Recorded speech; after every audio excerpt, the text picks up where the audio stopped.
السلام عليك يا أبا عبد الله،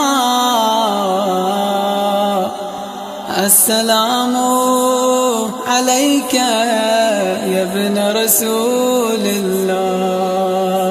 بسم اللہ الرحمن الرحیم۔ ماہ مبارک رمضان کے 14ویں روزے کے دن کی دعا۔ اللہم لا تؤاخذنی فیہ بالعثرات واقلنی فیہ من الخطایا والحفوات ولا تجعلنی فیہ عرضا للبلایا والآفات بعزتک یا عز المسلمین۔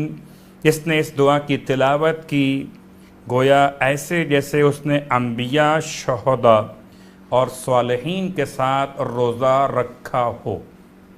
ماہ مبارک رمضان کے 14ویں روزے کا ثواب۔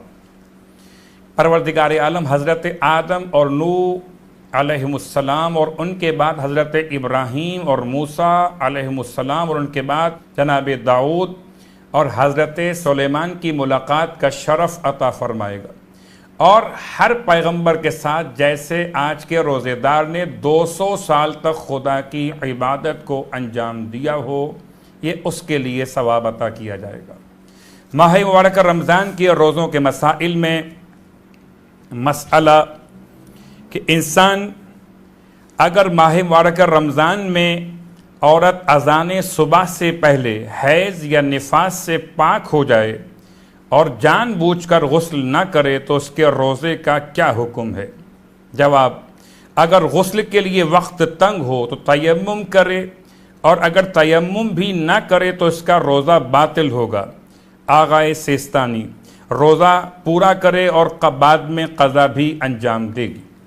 ماہ مبارک رمضان کے 14ویں رات کے اعمال میں مولائے متقیان علی ابن ابی طالب علیہ السلام ارشاد فرماتے ہیں کہ 6 رکعت نماز یعنی کہ 2 رکعت کر کے اس طرح سے پڑھے کہ ہر رکعت میں الحمد کے بعد 30 مرتبہ سورہ زلزال کی تلاوت کرے تو پروردگار عالم اس کے لیے سکرات موت کو آسان کرے گا اور منکر اور نکیر کی سختی سے اسے محفوظ فرمائے گا۔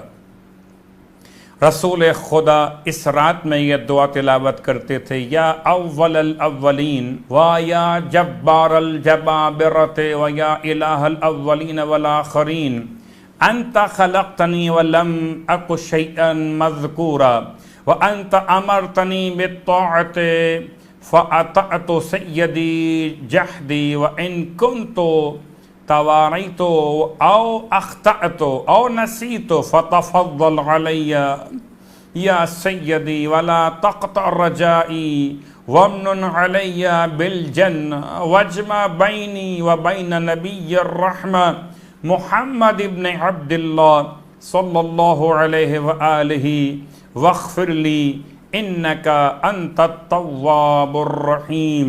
ماہ مبارک رمضان کی 14ویں رات ایام 20 کی راتوں میں شمار کی جاتی ہے۔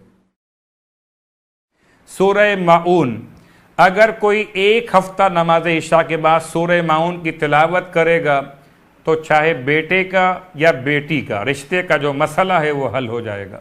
پروردگار سے التماس کہ خدا ہم کو ماہ مبارک رمضان کی دعا اور ماہ مبارک رمضان کے تلاوت قرآن کا شوق عطا فرمائے۔ والسلام علیکم ورحمۃ اللہ وبرکاتہ۔